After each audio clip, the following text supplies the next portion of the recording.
Hi, this is April from the Yoga Ranger Studio, and this is a Q&A with all of your questions. So if you haven't checked out the community page on the channel, go ahead and take a look over there. There's some questions, there's sometimes some polls, some information about me and the cats, a little bit of sharing outside of what goes on in the videos themselves. So take a look at that. I try to upload something there a couple of times a week, so check that out. This last week, I asked for all of your questions, what questions you had about me and my life and my practice, and I said anything you wanted to ask me. So I got a lot of questions, and my intention was to answer those questions originally in a community post, but I got so many questions, and I had such depth of questions that I really felt like it would be better to film a video. So here we are. So this is my first time using my laptop camera and an external mic to film anything, so bear with me if this is kind of an interesting situation here, but I will do my very best to answer as many questions. There's a couple of pages actually of questions, so I hope I can get to every single one of those as much as I can. So I'm going to start with the personal and lifestyle questions that people had about my personal life and my lifestyles. Those are the easiest ones for me to answer. Asked if I was married. I am married. I've been married to my husband Peter for 17 years. We just celebrated our 17th anniversary at the beginning of June. I have 2 children. I have a wonderful, beautiful, incredible, amazing daughter who's 14 and a creative, brilliant, fun, chatty son who is 12. So 14 and 12, and yes, I'm married. That's one question. Another question was about a couple of people actually asked this about my eating choices, my lifestyle eating choices. And I call them lifestyle choices because I don't like to say diet, because I don't really feel like that expresses really the choices that you make when you choose a certain lifestyle of eating. And several people asked me if I was vegetarian. I have indeed spent most of my life as a vegetarian, and it has been a really great experience for me, something I really love. I cook and bake a lot of my own food, so I'm really comfortable with cooking and baking vegetarian. I am not vegan, but however, I do try to, whenever I can, purchase vegan-based, cook vegan-based, reduce and be mindful of my dairy and animal byproduct consumption as much as I possibly can, possibly to that kind of scary over-awareness that some people have accused me of. The realization that some of our vitamins are coated with gelatin, and gelatin is actually an animal byproduct. So any of you looking for things like that, that's kind of a weird thing, but something I try to do to reduce my animal and animal byproduct. I would like to slowly transition over to being vegan, but it is a process, obviously, and I think it takes a little bit longer when you have a full family to work with as well. So it's kind of a process for me. I was asked what my favorite high protein meal is, and this actually kind of comes with an explanation. It should be simple, but it's not. I like a lot of different foods, and it was when I started thinking about what would be my favorite high protein meal, I really couldn't come up with one specific thing that was like my one favorite. But I don't think of meals in terms of high protein. So having been a vegetarian for most of my life, I don't really think of cooking based on a protein. I cook basically, and what I want is I cook based on ingredients. So I'm looking for the brightest vegetables, the brightest fruits, getting as many vegetables and fruits in my diet. I use a lot of seeds, I use a lot of grains, I use a lot of nuts, I use a lot of legumes in my cooking. So a lot of my cooking includes things like chickpeas or kidney beans. A lot of it also includes a lot of seeds. I love quinoa. Quinoa is a very workable, high protein, full protein that you can do a lot of different things with. So I really love quinoa, and my family really likes it, cold or hot. And I do a lot of things with almonds. My family loves everything with almonds in it, so we use a lot of almonds in our diet, cashews, things like that. So I can't pick a specific high protein meal because I don't think of it in terms of that. I know a lot of people ask me, and have asked me over the years, how do I get my protein being a vegetarian? And I want to say that every single thing that you eat has protein in it, small amounts. So when you look at the end of a day, and let's say you write down and log out all the different things you've eaten through the day, and I've done this before, just randomly sat down and recounted everything through my day, I found that I'd eaten plenty of protein, did not need to worry about that, and it wasn't a concern. And every now and then, like every other year or so, I will sit down and just write down a week's worth of meals and check and see if my protein is a good number, and it always seems to be. So it's just something to keep track of, but it's not something I think a lot of vegetarians think about in terms of where's my protein coming from, because they really think if you're eating a really balanced diet and you're not eating processed foods and you're eating natural foods, organic, I try to go organic, then you're going to get a lot of really high quality protein that way as well. And I've never had a problem with that. So just something out there. Thank you so much for this sweet person who said I have great skin. I really appreciate that. I want to point out that I actually make a lot of my own skincare products. So I don't use any soap because my skin is a little bit sensitive and tends toward the dry side. And I found that using soap results in some more dryness and itchiness and sensitivity. So I don't use soap on my skin.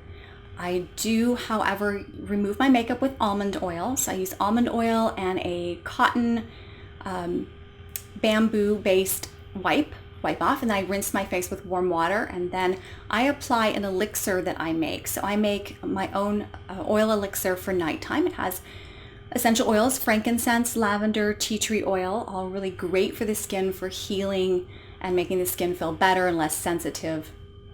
I mix that with almond oil, which really works well for me, but different oils work well for different people. I put a little bit of vitamin E oil in there just to kind of boost that vitamin E element, and a little bit of, I'm trying to think of it, it's not almond oil. I have almond oil as my base. A little bit of coconut oil sometimes, depending if my skin is really dry or drier. And then I'll add a little bit of avocado oil. That's the other thing, it's a little bit thicker. So I shake that all together and I put that in my hand and I rub it all over my face. I let that sit overnight and that stays on there.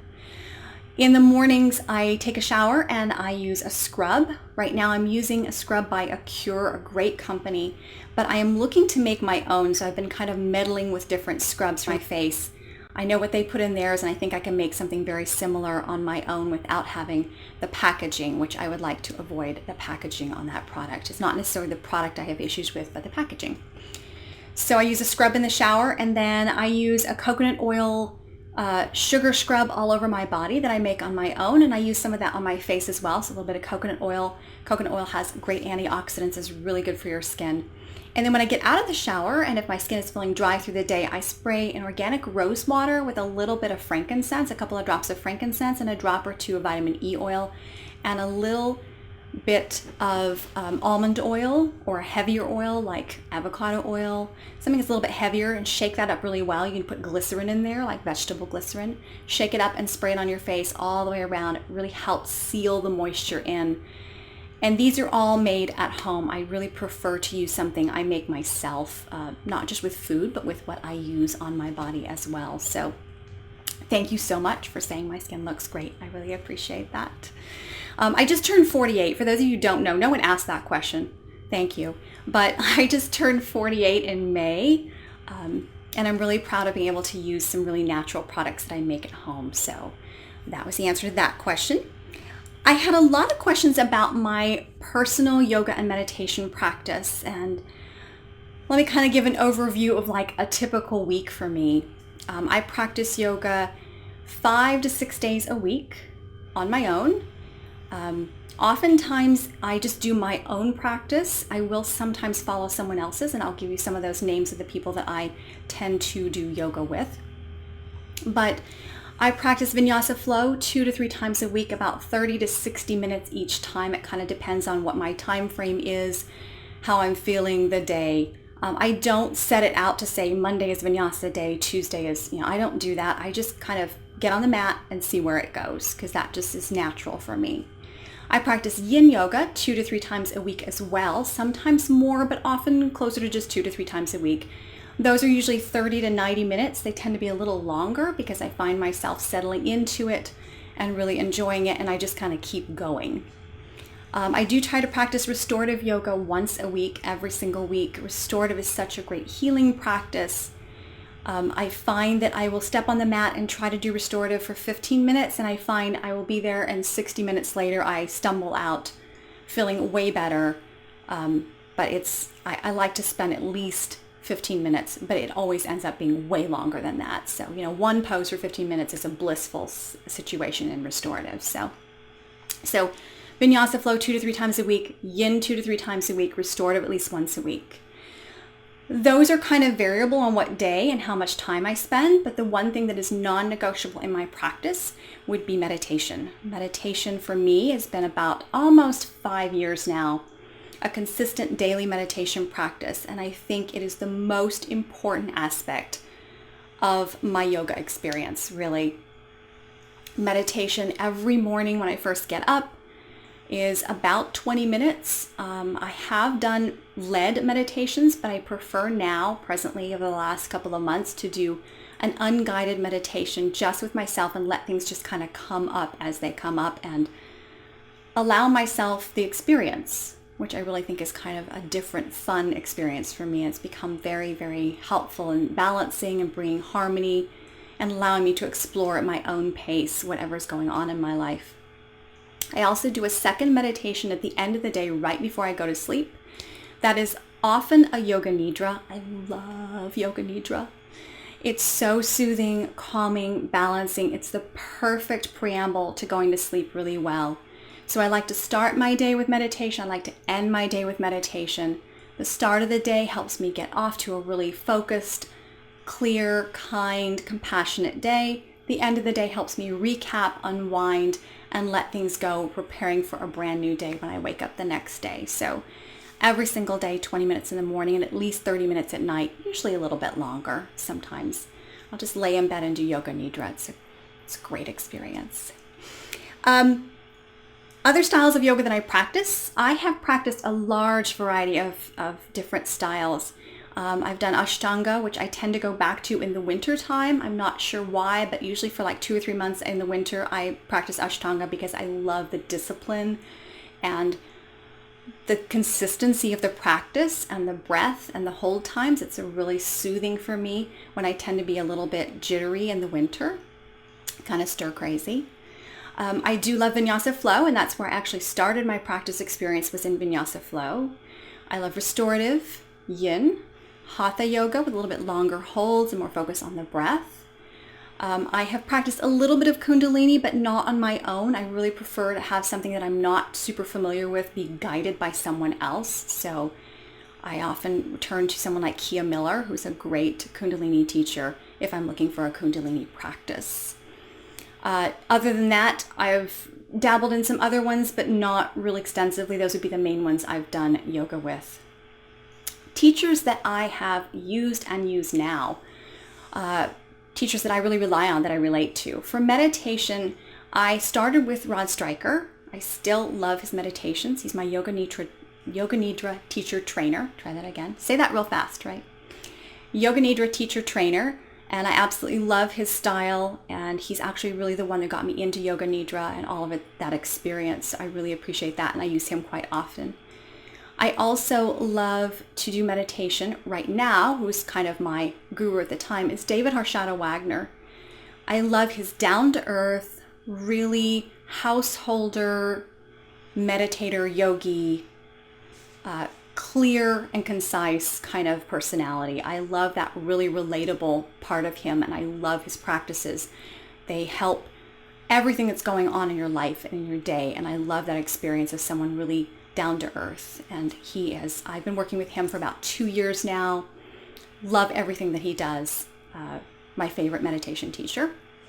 For yoga, I often practice online. I live in a very small town. There's about 2 yoga studios. One of them is a hot yoga studio, which I don't do well at, so it's obviously off the page. And the other one is the one with a little bit more power yoga, which I'm not really as much into as I once was. It's a little much for me right now. I get a little overheated. So I prefer to do it online. So what I have used is Yoga Glow. If anybody's ever familiar with Yoga Glow, I tend to use them quite often. Or I will travel to a teacher that has come to the Dallas area and take their classes if it is a teacher that I am familiar with or like in particular. Those particular teachers would be Jason Crandall, who I have trained with, the teacher training with him. Really love his practices, very anatomically correct and very anatomy focused and alignment focused, which I enjoy. I was teacher trained. Part of my teacher training for Yin was Carol Westerman. I love Carol Westerman's classes.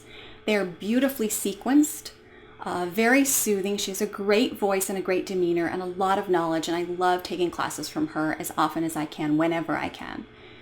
Other teachers, Taylor Harkness, great Vinyasa flow teacher. Love his practices. They're very unique, very outside the box, very creative. Really love his practices. T.S. Little is a wonderful teacher with some very unique perspective that I love. He's really in depth with the chakras, and I love that kind of experience with him. Rod Stryker, a wonderful teacher as well. I'm trying to think of all the teachers I practice with. Skylar Grant, I love Skylar Grant. She is I would say power Vinyasa yoga teacher, but more of a Vinyasa flow teacher. Just beautiful transitions and sequencing, something I really enjoy her practices. I tend to get quite sweaty in her practices, but I enjoy that. So those are great teachers. Somebody asked if I practice with YouTube videos, other YouTube yoga teachers. I do not. I did practice for a short period of time with Yin Yoga with Marianne. She's a wonderful teacher. Please check her out. She's got a great channel. But she stopped uploading videos. So I like what she has on there, but it's a very kind of smaller selection of videos. And every now and then I will go back to her, but I really don't practice with anybody else on YouTube. I kind of have my preferences, and so I stick with my preferences. And if I find somebody, certainly I will test out their class. It happens every now and then, but there's not anybody in particular that I practice with on YouTube. So other questions. My beginnings in yoga teaching. It's actually, asked why I chose to be a yoga teacher. And I thought long and hard trying to come up with like a really elaborate explanation. But really, it boils down to something so simple, and I think everybody's going to kind of laugh at my simplicity on this. I am so happy when I do yoga, and I am so happy when I teach yoga. It makes me really happy. I love what I do. It's an amazing experience to have people come into a room and have things going on and be really tight or upset or angry or be hurting, and then when they leave the class they feel better, they seem happier and more relaxed. And watching that over a period of time is such an amazing experience, this transition, and watching students transition over a longer period of time, not just a class, but I've had some students for 6 years, and seeing their practice year 1 to year 6 to me is such an amazing experience. So many changes, so many differences, so many things they've gone through in their lives. So it makes me really happy. I was a lawyer, a litigation attorney in Seattle prior to this, but I found that although I loved that, and I really do love the law, I found that when I taught yoga and did yoga, I felt really like it was home, like it made sense to me. And everything I've ever done in my life, all the trainings I've ever taken, all the teaching I've ever done, my personality, all the things I've really loved and enjoyed have all seemed to come together in yoga itself, yoga and meditation. So for me, it just made so much sense, and it's just a natural thing for me.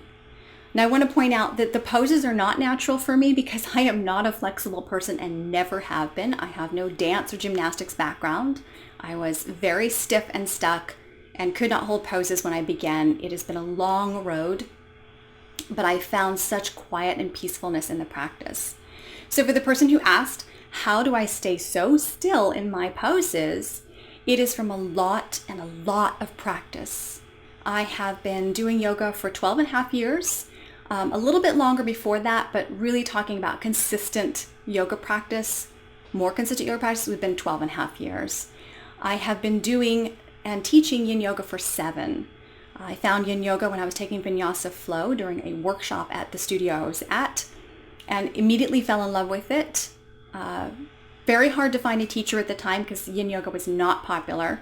So I kind of had to learn sort of on my own, and then found teacher trainings and became a teacher trainer became a teacher and became trained in it and really found more depth in it. And I continue to find more depth in yin yoga constantly. It's an ever-changing evolution, and traditional Chinese medicine is so vast that I don't think you can ever run out of really learning experience. It's a lifelong learning experience for that.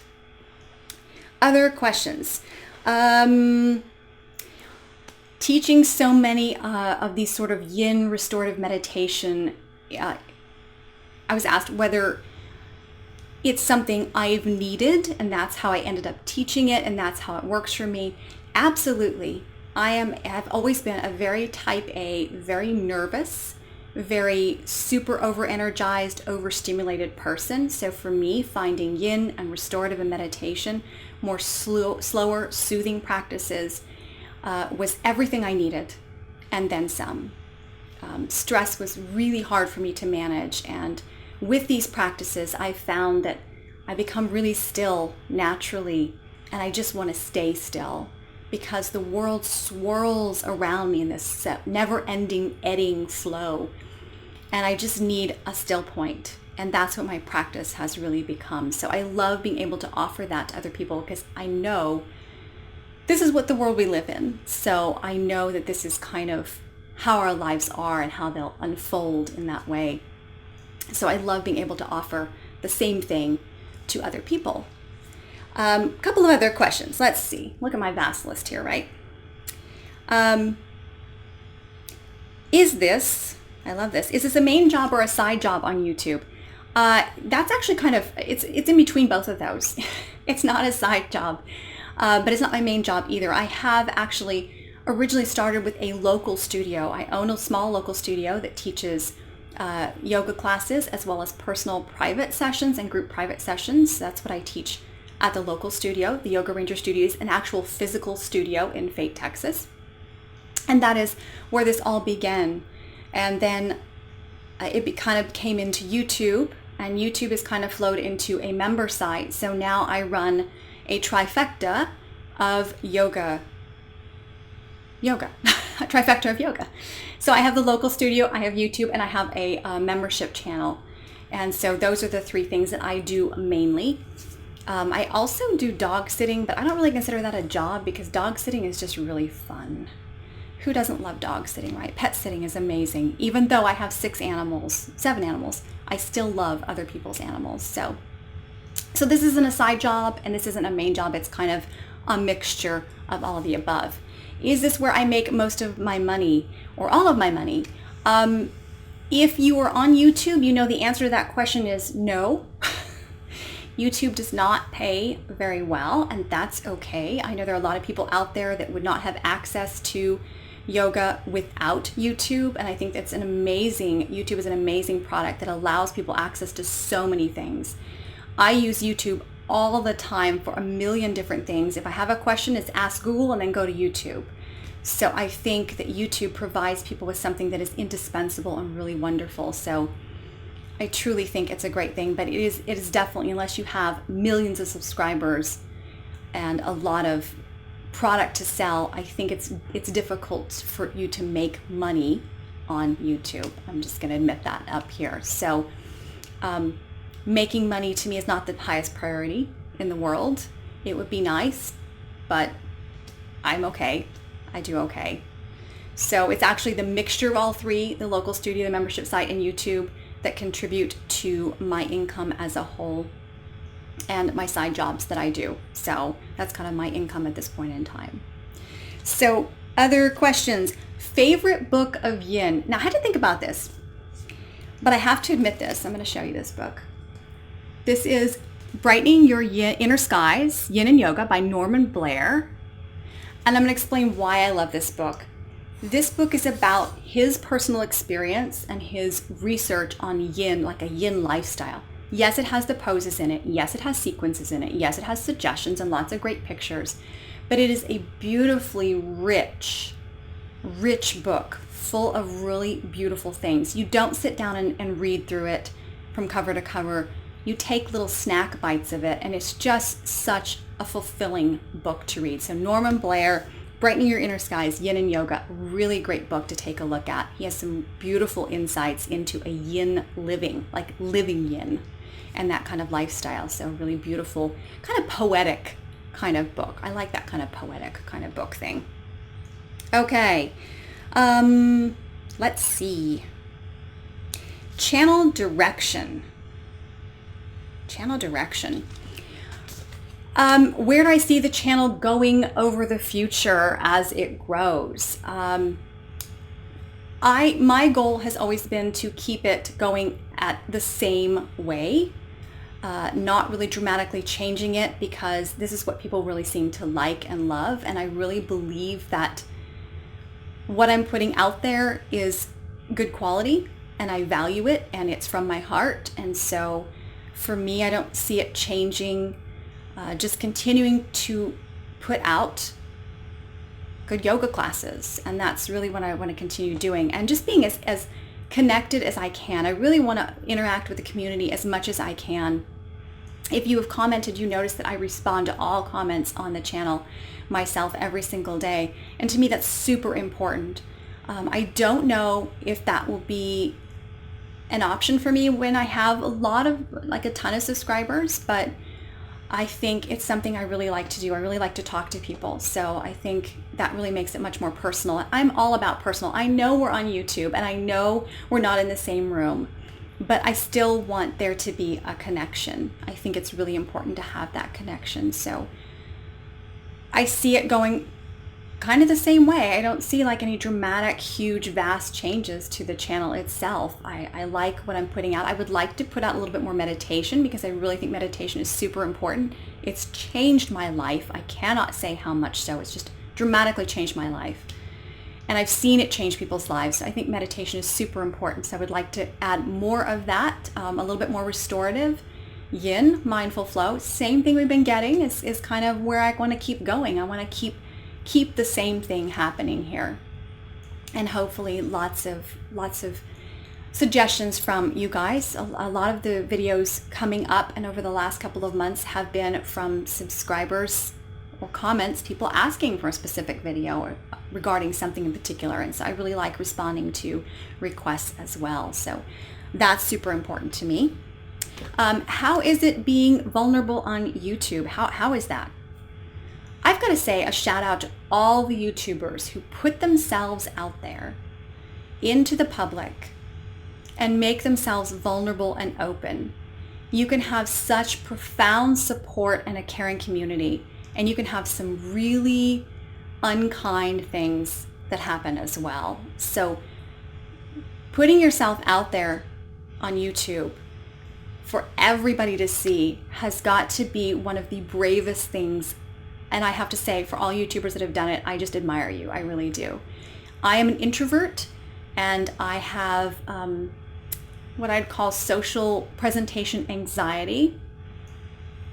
And it was really hard for me to get used to doing that. I don't think I've ever gotten used to doing it. Every time when I go to film a video, I'm a little bit nauseous. I'm kind of shaky. I'm a little jittery. I'm definitely always scared because I have no idea how it's going to be received. And I put myself into these practices. A little bit of me goes in there. And when someone says something unkind, it's personal for me. It's always going to be personal for me. It's hard for me to not take it personally because it's such a personal practice for me, and it's such a personal channel for me that it's always going to be that way for me. So I think you just keep doing it. You do it because you believe in it, you love it, and you think it's of value, and that's why you keep putting it out there. So I think that's a lot of it. I don't think you ever learn to be completely comfortable with it. And if you do, you're an amazing person. A couple of questions about emotions, ending toxic relationships, dealing with emotions on and off the mat. I love yoga and meditation because this is a safe space for you to explore emotions that come up and explore you, your psyche, your emotions, your feelings, your body. And in doing so, you learn perspective, you learn self-awareness, you learn to become more accepting of yourself, non-judgmental. And in doing all of those things, when you go off the mat and you interact with the world, you take all those skills that you learned on the mat, all those things that you learned how to do on the mat, and it comes off the mat into your relationships. So I certainly have had to end toxic relationships in my life, and they were very sad, but my feeling was that if it's toxic for me, it's toxic for the other person too, and we're better off going our own separate ways in a kind and compassionate manner. I wish them well, no matter how I may feel about them right now. I always wish them well. And I hope that they find everything they're looking for in their lives, and they have a peaceful and happy life, a peaceful, healthy, happy life. And that's important to me too, is to always kind of go your way, be happy, but we can't be in the same relationship. We can't be in a relationship together anymore. It's just not healthy for either one of us. So it is hard, but I think definitely meditation and yoga help a lot with that. Really help kind of dealing with emotions, exploring those emotions, and realizing that emotions and your body and your thoughts are not who you are. They don't define you. They're not your authentic self. They aren't you. They are simply manifestations of things that are going on around you. And so yoga and meditation really help you refocus back on that authentic self, that true self. And that in turn helps you off the mat to manage your life with more ease. Yoga is definitely a lifestyle that permeates everything. It's not just on your mat. What you learn on the mat, you take off the mat. It goes into the world with you.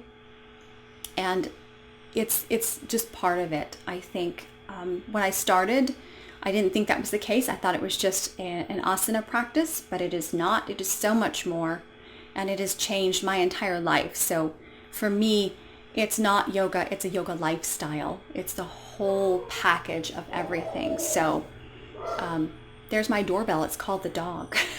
No one ever hears poor Daphne because she never barks when there's like a filming thing going on. So I've gone on long enough. I think I've answered almost all the questions. I hope I have. I'm so sorry if I might have missed your question. I'm looking back just to see and make sure. I think that's everything. I hope so. If not, I'll try to answer it in a written version as well. But I hope you enjoyed just a little bit more information about me. Please always, if you have questions, feel free to reach out to me via private message on Facebook, via email, theyogaranger@outlook.com. Please check out theyogaranger.vhx.tv. That's my member site. Lots of questions answered there. We have live calls every single month that you can ask all your questions and then some. And they're like 45 minutes to an hour long. So I answer a lot of questions about what's going on with people. A great Facebook community page as well to kind of chat. But definitely check out the community page on this channel. I'll be posting more and more stuff. If you're interested in the cats, we're doing a pet a week. So you're learning a little bit of background of all the animals you see running through my videos, as well as a little bit more about me if you're interested. And I would love to have you ask your questions there as well. So thank you so much for your patience. And thank you so much for your time. Have a great day.